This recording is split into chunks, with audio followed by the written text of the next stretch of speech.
ओम ज्ञानतिमिरान्धस्य ज्ञानञ्जनशलाकया चक्षुरुन्मिलितं येन तस्मै श्रीगुरुवे नमः। श्रीचैतन्यमनोभीष्टं स्थापितं येन भूतले स्वयं रूपकदा मह्यं ददाति स्वपदान्तिकं।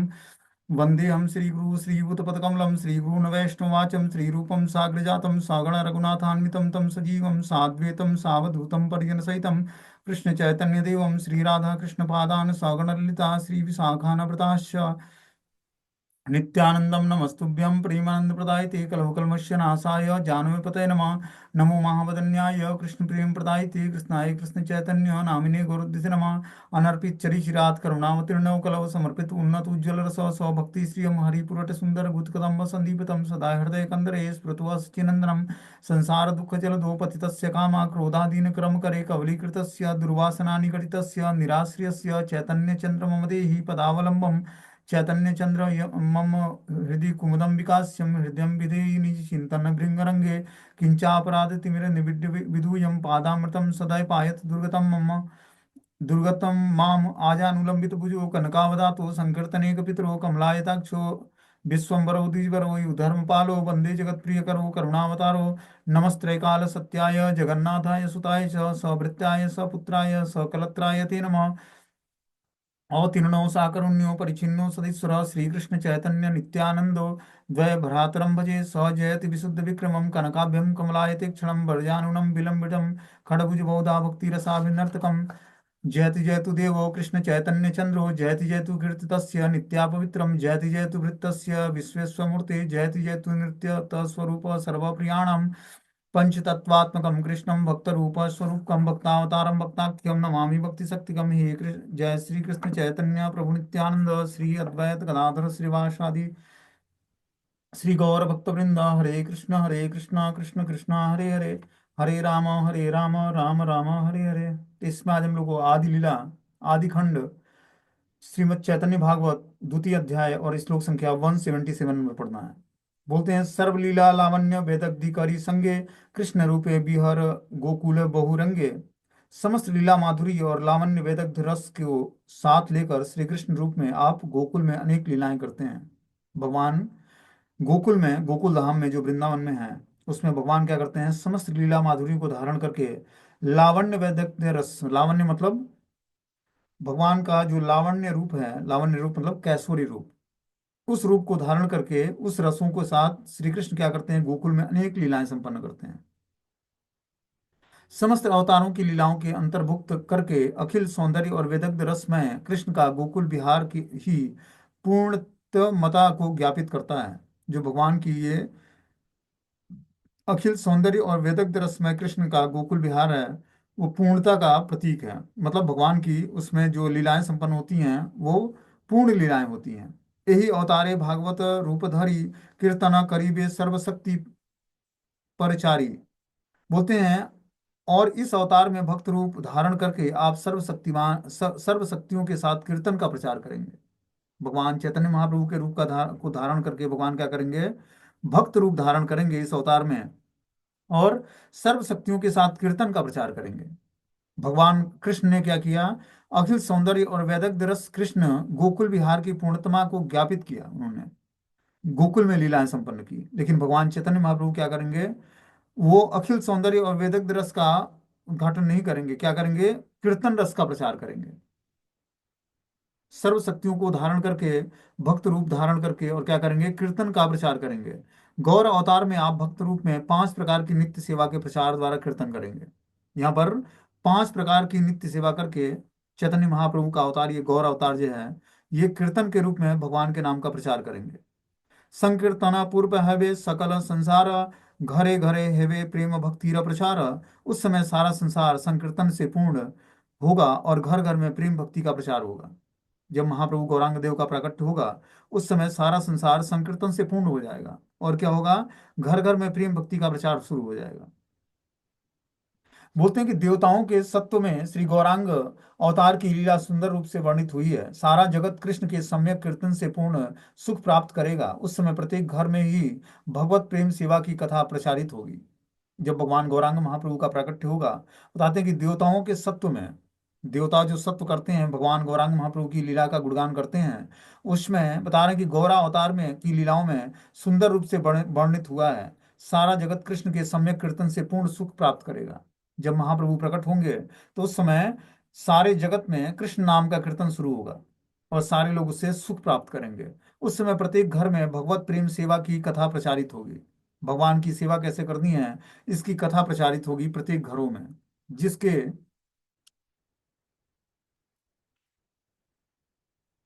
द्वारा प्रत्येक व्यक्ति को कृष्ण कीर्तनकारी और प्रचार रूप से प्रतिष्ठित करने की लीला की ओर संकेत देखा जाता है। जो हरि भजन करते हैं वे ही प्रेम भक्ति के आचार्य और प्रचारक हैं।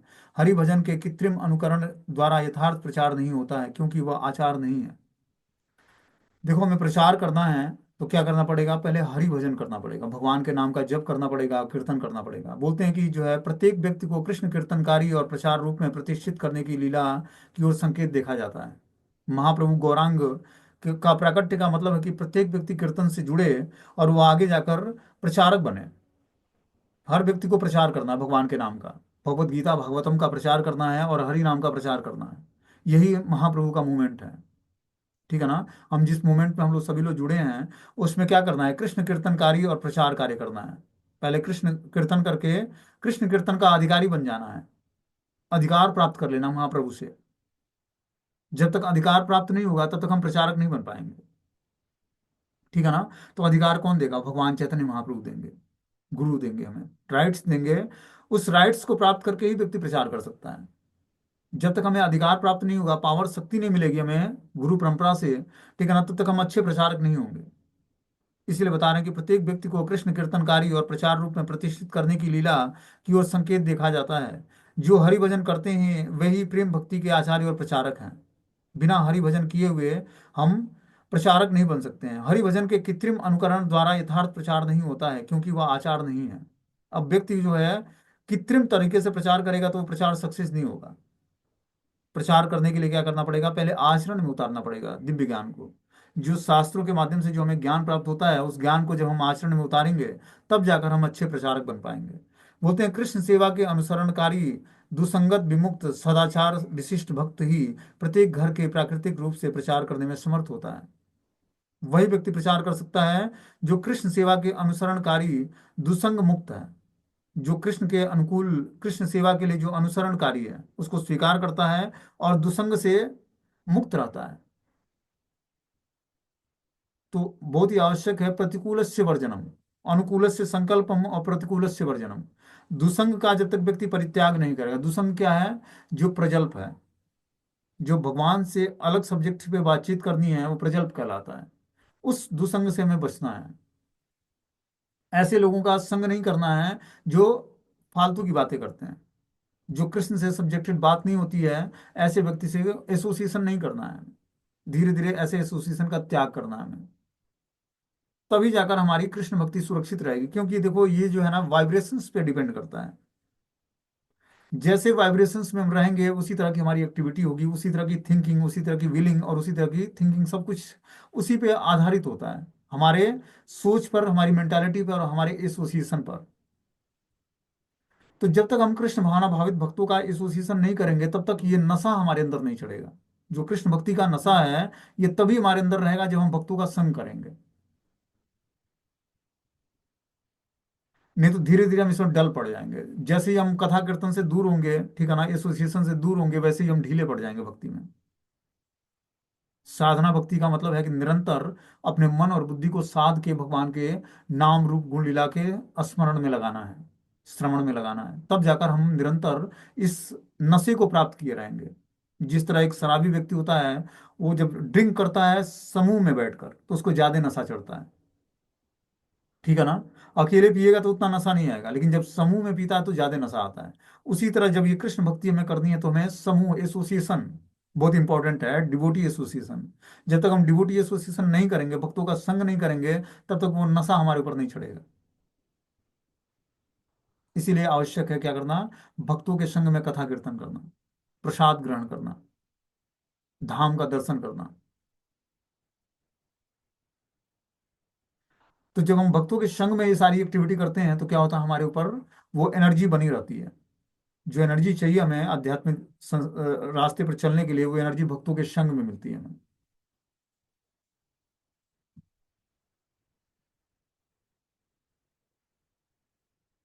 बोलते हैं कि आगे इसमें कि की कहिबे पृथ्वीर आनंद प्रकाश, तुम्ही नृत्य करिबे मिलिया सर्वदास।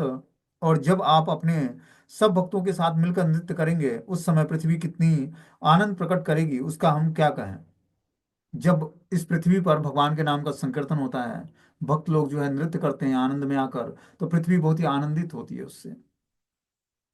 लेकिन जब पृथ्वी पर पाप बढ़ता है, ठीक है ना, गौ हत्याएं होती हैं, ब्राह्मणों की हत्याएं होती हैं, और स्त्रियों के साथ गलत कार्य होता है, तो पृथ्वी बहुत ही दुखी होती है।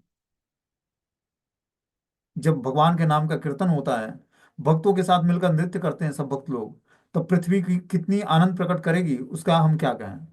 पृथ्वी को इतना आनंद आता है जब भगवान इस धराधाम पर प्रकट होते हैं। क्योंकि भारत भूमि ते हिला मनुष्य जन्म यार, जन्म सार्थक करी करो परोपकार।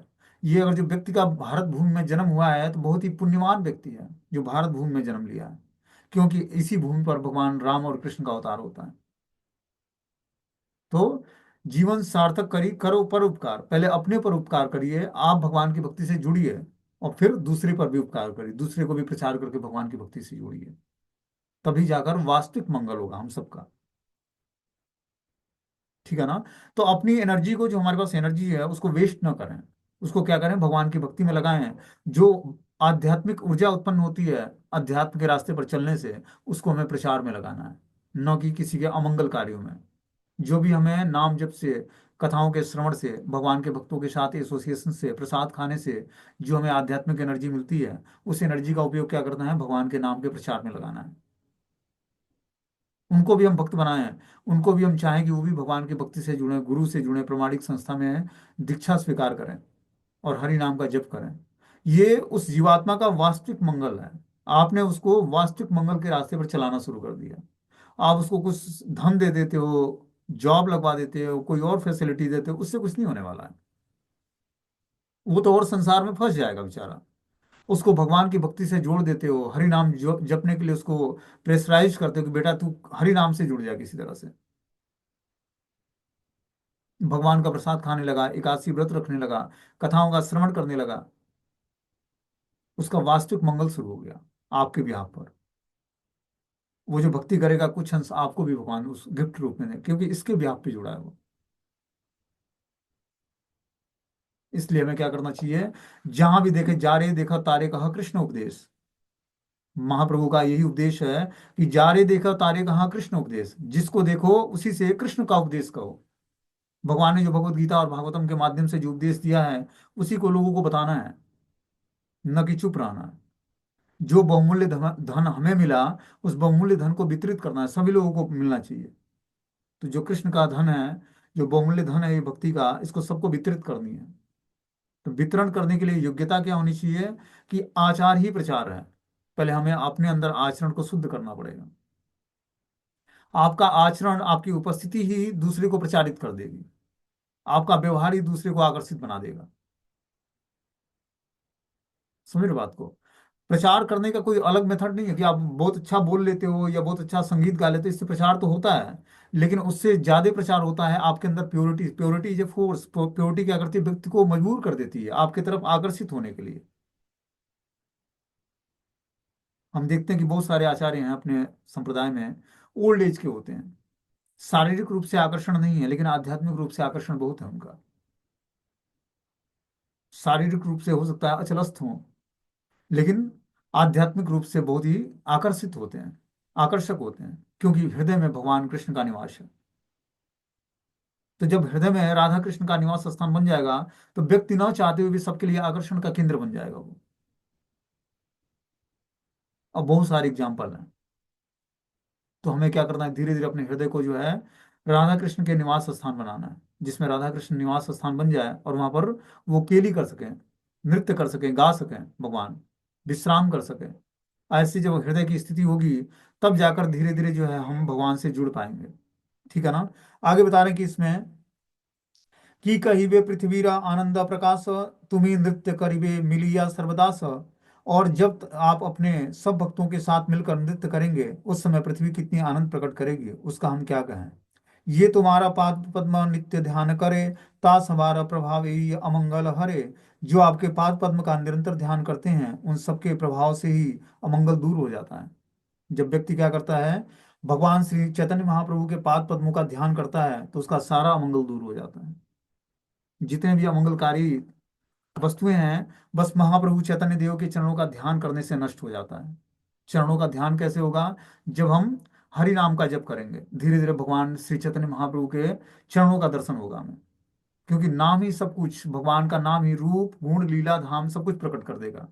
बोलते हैं जगत में अवतीर्ण होकर आप समस्त अवतारों में व्यक्तिगत भाव से ही प्रचार और मंगल अनुष्ठान प्रदर्शित करते हैं, किंतु आपके इस गौर अवतार से समस्त पृथ्वी आज कीर्तन रूपी आनंद से आनंदित हो रही है। अपने अनंत कोटि दासों के साथ आप समस्त पृथ्वी को आनंदमय करके नृत्य करेंगे। क्या बोलते हैं यहाँ पर कि जगत में अवतीर्ण आपके समस्त अवतारों में व्यक्तिगत भाव से ही प्रचार और मंगल अनुष्ठान प्रदर्शित होता है। जब चैतन्य महाप्रभु अवतीर्ण होते हैं तो अवतार में ही सब व्यक्तिगत भाव और प्रचार और मंगल अनुष्ठान प्रदर्शित होता है। उनके प्रकट होते ही क्या हुआ था? चंद्र ग्रहण लगा था। सारा नवद्वीप जो है गंगा स्नान करता और हरि नाम का उच्चारण करता। महाप्रभु के होते ही सारा नवद्वीप जो है हरि नाम का गुणगान करते, गंगा स्नान करते और हरि नाम की जय ध्वनि करते। उसी समय महाप्रभु प्रकट हुए। वही बता रहे हैं यहाँ पर कि जगत में अवतीर्ण आपके समस्त अवतारों में व्यक्तिगत भाव से ही प्रचार और मंगल अनुष्ठान प्रदर्शित होता है। सारे लोग मंगल गीत गा रहे थे, सारे लोग हरि नाम का संकीर्तन करते और गंगा स्नान करते। उसी समय महाप्रभु का प्राकट्य हुआ। किंतु आपके इस गौर अवतार से समस्त पृथ्वी आज कीर्तन रूपी आनंद से आनंदित हो गई है। गौर अवतार के प्राकट्य के समय सारा पृथ्वी जो है आनंद से आनंदित थी, कीर्तन रूपी आनंद से। महाप्रभु के प्रकट होते ही सारा नवद्वीप, क्या पूरा संसार जो है कीर्तन कर रहा था। क्यों? क्योंकि चंद्र ग्रहण लगा था। सभी लोग स्नान करते, पूर्णिमा की चांदनी चंद्र ग्रहण में महाप्रभु का प्राकट्य हुआ। अपने अनंत कोटि दासों के साथ आप समस्त पृथ्वी को आनंदमय करके नृत्य करेंगे। क्या बोलते हैं कि अपने अनंत कोटि दासों के साथ, भगवान चैतन्य महाप्रभु के अनंत कोटि दास हैं, क्या करते वो समस्त पृथ्वी पर आनंदमय होकर नृत्य करेंगे। श्रील प्रबोधानंद सरस्वती पाद कहते हैं कि केवल विश्व पूर्ण सुखायते यत कारुण्य कटाक्ष वैभवतम सौ गौरमेव अस्तुम। उनके पाद स्पर्श तथा दृष्टिपात से ही भूतल और सब दिशाओं में अशुभ नाश हो जाता है। पद ताले खंडे पृथ्वीर अमंगल दृष्टि मात्र दशाधिक है सुनिर्मल। उन सब भक्तों के पाद स्पर्श से पृथ्वी के अमंगल नष्ट होते हैं और उनकी दृष्टि मात्र से दसों दिशाएं पवित्र हो जाती हैं। जो महाप्रभु चैतन्य हैं, उनके भक्तों के पाद स्पर्श से पृथ्वी का अमंगल नष्ट हो जाता है। जो शुद्ध भक्त हैं उनके चरणों से जब पृथ्वी टच होती है तो पृथ्वी के सारे अमंगल नष्ट हो जाते हैं। और क्या बताते हैं, उनकी दृष्टि मात्र से दसों दिशाएं पवित्र हो जाती हैं। जो भगवान के शुद्ध भक्त हैं उनके दृष्टि फेरने मात्र से क्या होता है, दसों दिशाएं भी पवित्र हो जाती हैं। बहुतुली नाचिते स्वर्गीरा विघ्ननाश, हे न यश हे न नृत्य हे न तारदास। दोनों भुजाएं उठाकर जब वे नृत्य करते हैं तो स्वर्ग लोक के समस्त विघ्नों का नाश हो जाता है। ऐसा उनका यश है, ऐसा उनका नृत्य है और ऐसे ही अद्भुत आपके दास हैं। महाप्रभु जब दोनों हाथ उठाकर नृत्य करते हैं तो स्वर्ग लोक के समस्त विघ्नों का नाश हो जाता है। स्वर्ग लोक में भी विघ्न होते हैं, उस विघ्नों का भी नाश कर देते हैं भगवान जब चैतन्य महाप्रभु। क्योंकि आजानुलंबित भुजो कनकावदातो संकीर्तनीक पितरो कमलायताक्षो विश्वम्बरो द्विजवरो युग धर्मपालो वंदे जगत प्रिय करो करुणावतारो। आजानुलंबित भुजो, भगवान का जो हाथ है बहुत ही लंबा है। जब वो हाथ खड़ा करके और संकीर्तन में नृत्य करते हैं तो वो स्वर्ग लोक के समस्त विघ्न नाश हो जाते हैं। ऐसा उनका यश है, ऐसा उनका नृत्य है और ऐसे ही अद्भुत उनके दास भी हैं। वो गुण उन्हीं में नहीं है, दासों में भी है। जब दास भी हाथ खड़ा करके और नृत्य करते हैं संकीर्तन में तो उससे क्या होता है, पूरे विश्व का मंगल होता है। अनित्य पृथ्वी पर जो त्रिताप है ही, यहाँ तक कि अनित्य स्वर्ग सुख के अंदर भी नित्यानंद या निरंतर सुख नहीं है। स्वर्ग के विघ्न दो प्रकार के होते हैं, एक तो इंद्रिय तर्पण से उत्पन्न भगवत विमुक्ता, दूसरा पुण्य से अर्जित स्वर्ग भोग से आसुरे आदि असुरादि द्वारा भ्रष्ट होना। स्वर्ग में भी दो प्रकार के विघ्न पाए जाते हैं। क्या बता रहे हैं? पहला है इंद्रिय तर्पण से उत्पन्न भगवत विमुक्ता। वहां पर इंद्रिय तर्पण की बहुत सारी सुविधाएं हैं। सुरा और सुंदरियों के बीच में व्यक्ति क्या होता है, भगवत विमुख हो जाता है, भगवान से विमुख हो जाता है। दूसरा बता रहे हैं कि पुण्य अर्जित करके व्यक्ति आसुरी शक्तियों के द्वारा वो भ्रष्ट हो जाता है। उसके अंदर पुण्य इतने इकट्ठे हो जाते हैं कि उस पुण्य को भोगने के लिए वो उसके पास बहुत सारी फैसिलिटी मिलती है। जब व्यक्ति को सुरा और सुंदरियों के बीच में रखा जाएगा तो उसके अंदर स्वाभाविक रूप से आसुरी लक्षण प्रकट होंगे। नशा करने का और जो है भोगने की सुविधाएं अगर जो उपस्थित हों तो भगवान की भक्ति कैसे होगी फिर?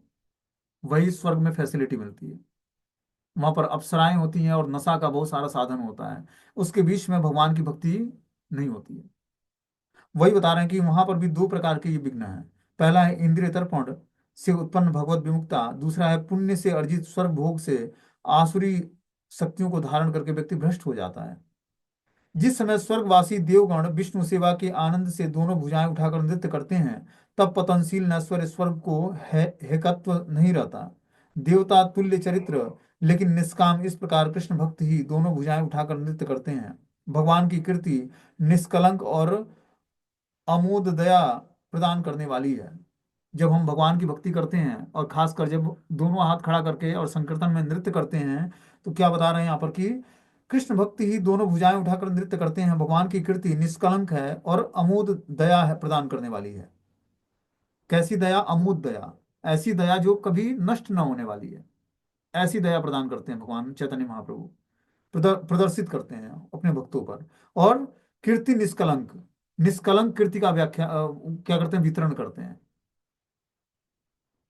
एवं भगवत दास भी अलौकिक अशेष गुण संपन्न होते हैं। जो भगवत दास होते हैं क्या होते हैं? अलौकिक अशेष गुण संपन्न होते हैं। उनके अंदर अलौकिक गुण पाया जाता है। इस लोक के गुण नहीं पाए जाते हैं, इस लोक से अलग गुण पाए जाते हैं उसमें। कैसे गुण? जो दिव्य गुण होते हैं, दया करुणा। ठीक है ना? अब इस संसार में दया तो है नहीं, क्या व्यक्ति दया प्रदर्शित करेगा? वास्तविक दया क्या है? वास्तविक दया है कि जीवात्मा को भगवान की भक्ति से जोड़ देना। हम लोग दया समझते हैं कि किसी को कंबल बांट दिया, या दो दो टाइम की रोटी का व्यवस्था कर दिया उसका, या हॉस्पिटल में इलाज कर दिया, ये वास्तविक करुणा कर दिया, हमने दया कर दिया उस पर। लेकिन वास्तविक दया क्या है? जो आध्यात्मिक संसार में है कि हर जीवात्मा को भगवान की भक्ति से जोड़ देना, यही उस जीवात्मा पर वास्तविक दया है, वास्तविक कृपा है। बोलते हैं पदभ्याम भूमे दृशो दृग्भ्याम दोभ्या अर्चना मंगलम दिवम बौद्धो सागते राजन कृष्ण भक्त नृत्यतः। हे राजन, नृत्य परायण कृष्ण भक्त अथवा कृष्ण भक्त के नृत्य के फल से उनके चरण युक्त पृथ्वी की दोनों नेत्र, दसों दिशाएं और दोनों भुजाएं स्वर्ग की अमंगल राशि को भी दूर कर देती है।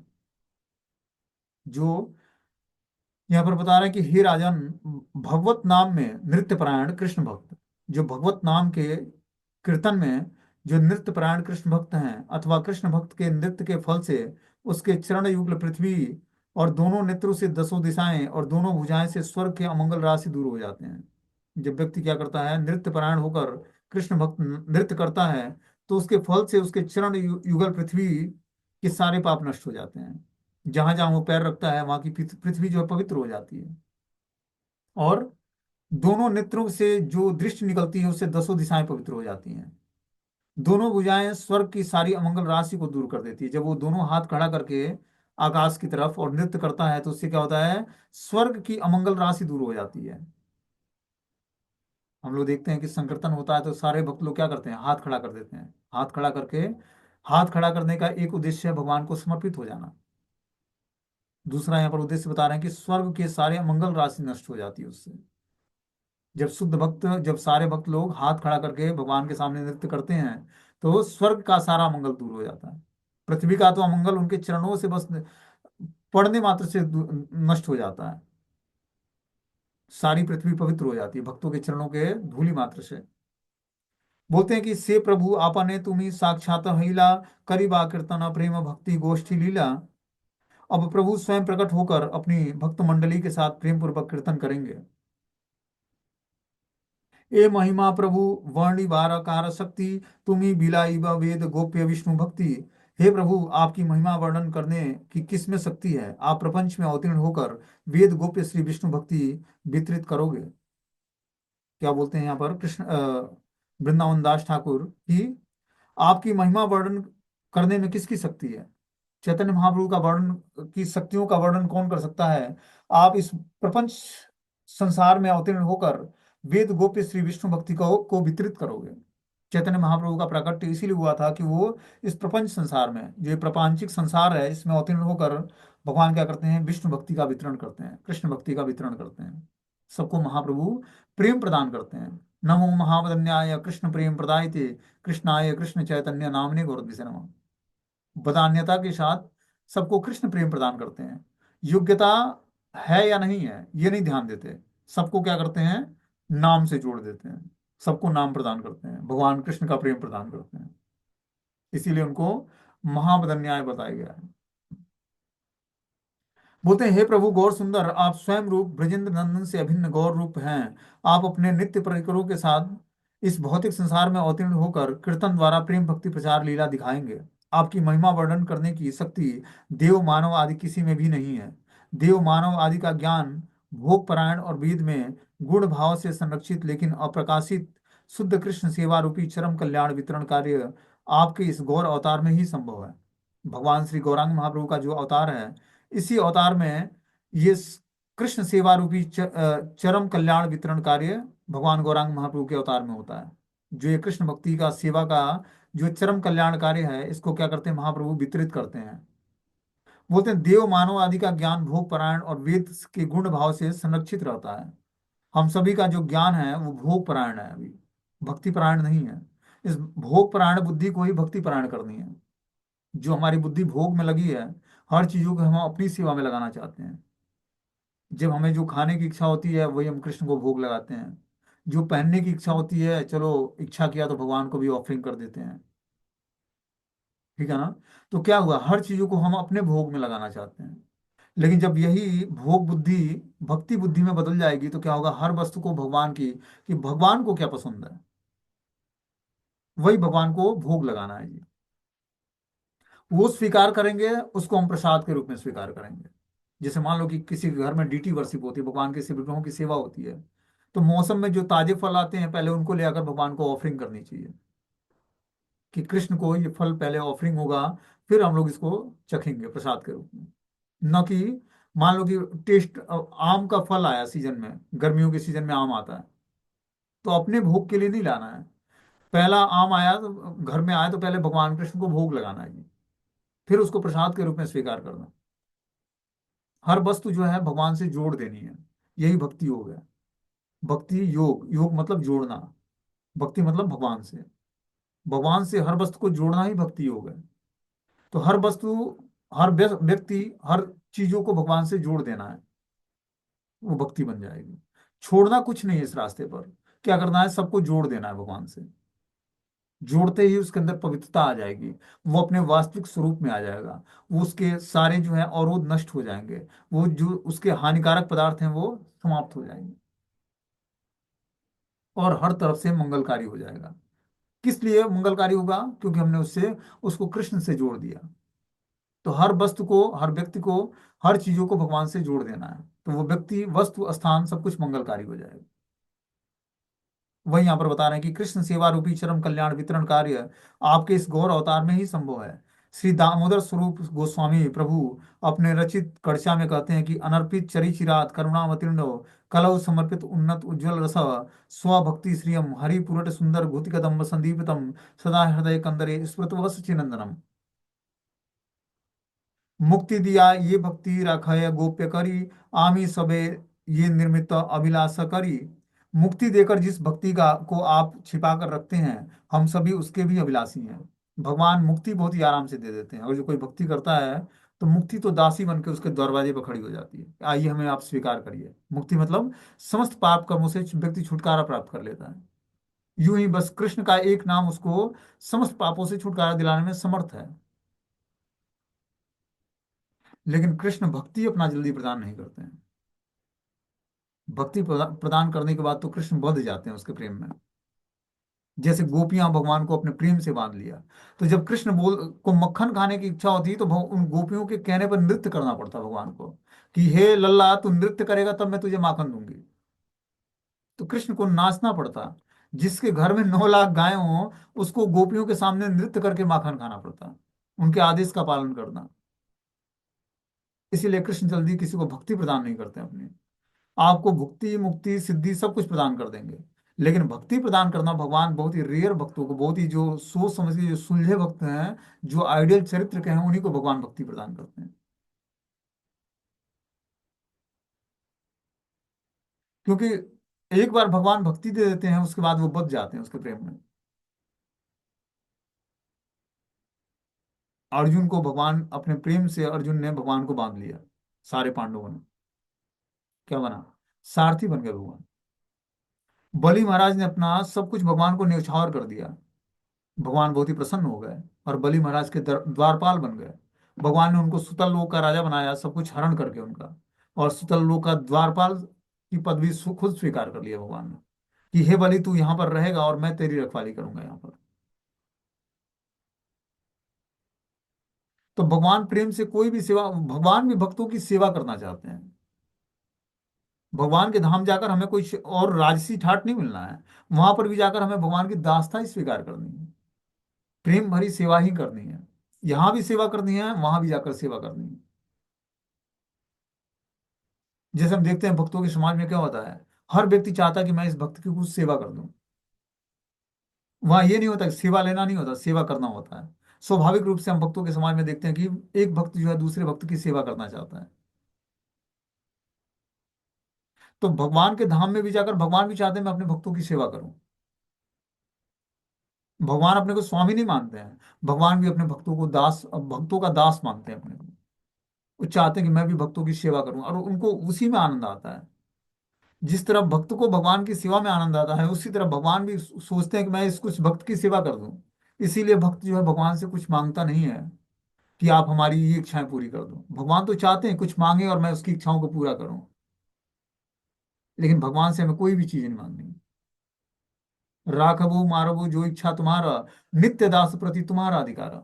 आप भगवान, आप हमें रखें या मारें, इस नित्य दास के प्रति आपका अधिकार है। आप जैसे चाहें उस तरह हमें चलाएं आप। लेकिन हमें आपसे कुछ नहीं चाहिए। प्रहलाद महाराज, यहाँ तक कि उनका पिता हिरण्यकश्यपु जलते अग्नि में प्रवेश करा दिया होलिका के साथ, भरे सर्पों के कुएं में गिराया, पहाड़ियों से नीचे गिरा दिया, जहां असुरों द्वारा तलवार से वार हो रहा था उनके बीच में बैठा दिया। सिंहासन पर बैठे हिरण्यकश्यपु ने अपने गोद से अपने बेटे प्रहलाद को नीचे फेंक दिया, पागल हाथियों के बीच में डलवा दिया। लेकिन कभी भी नरसिंह उन्होंने नारायण से, वो नारायण के भक्त थे। नरसिंह अवतार तो बस ब्रह्मा जी के आशीर्वाद की मर्यादा को ध्यान में रखते हुए भगवान ने नरसिंह अवतार लिया। कभी नहीं कभी उन्होंने ये प्रेयर नहीं कि हे भगवान विष्णु हमारी रक्षा करना। तो भगवान से हमें कोई भी इच्छा नहीं व्यक्त करनी है, भगवान हमारी समस्त इच्छाओं को जानते हैं।